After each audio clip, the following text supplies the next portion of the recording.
So మీ Insta చూసాను మొత్తం sad reels, sad quotations కూడా చాలా ఉన్నాయి. ఏదైనా బ్రేకప్ స్టోరీ ఉందా?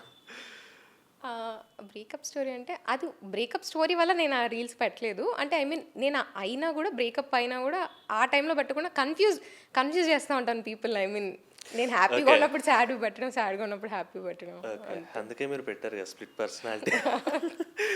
ఓకే.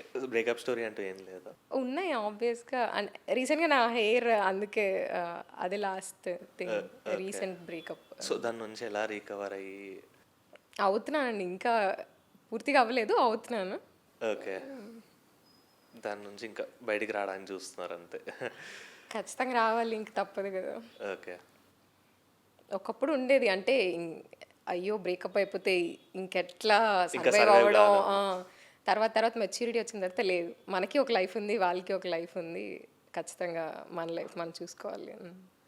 సో మీ ఎక్స్‌ప్లోరింగ్ గురించి మాట్లాడితే మీరు ఒక్కరే ఎళ్తారా ఎక్స్‌ప్లోర్ చేయడానికి కంట్రీస్? నేను ఇప్పుడు వెళ్ళిన ప్లేసెస్ అన్నీ ఒక్కదాన్నే వెళ్ళాను. కానీ మలేషియా ఇది ఔట్ ఆఫ్ కంట్రీ వెళ్ళినప్పుడు మాత్రం ఫ్రెండ్స్‌తో వెళ్ళాను. కానీ మోస్ట్‌లీ మిగతా ప్లేసెస్ అన్నిటికి ఒక్కదాన్నే వెళ్ళాను. ఓకే. మీరు మలేషియా ఎళ్తున్నప్పుడు ఒక ఫన్నీ వీడియో చేశారనుకుంటా కదా! ఆ! Like friend friend photo. అవును. అది అప్పటిదప్పుడు అనుకుందా ఎట్లా? అప్పుడు వెళ్తున్నప్పుడు మేము అప్పుడు అంటే ఇది నార్మల్‌గా అడిగాను మా ఫ్రెండ్‌ని. ఎయిర్‌పోర్ట్‌కి వెళ్ళినప్పుడు అంతా సెలబ్రిటీస్ వస్తారు కదా! వాళ్ళంతా వీడియో తీయమన్నారు కదా! నేను సెలబ్రిటీ నువ్వు ఫీల్ అవుతున్నావు అంతే సెలబ్రిటీ నువ్వు కాదని సరే పోనీ చెయ్యొచ్చు కదా! అది నేను అడుక్కొని చేయొచ్చు కదా! నా ఫ్రెండ్‌ని. ఆహా! ఓకే. చాలా ఫన్నీగా ఉండే అసలది. ఇప్పుడు లైక్ మిలియన్స్ ఎళ్తున్నాయి కదా! మీ వీడియోస్ కొన్ని ప్రీవియస్‌లీ ఎళ్ళినాయి కదా!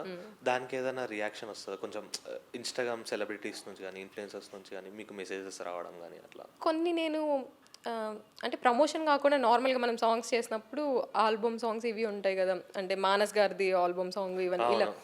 కొన్ని ఉంటాయి కదా! వాళ్ళు రోల్ రీడా గారు వీళ్ళంతా వాళ్ళు సాంగ్స్ చేసినప్పుడు వాళ్ళు రిప్లై ఇచ్చారు. బా బావుంది. నైస్ అని చెప్పి. అప్పుడు హ్యాపీగా అనిపిస్తుంది. హ్యాపీగా అనిపించింది. ఓకే. రోల్ రైడర్ గారు చెప్పారా మీకు?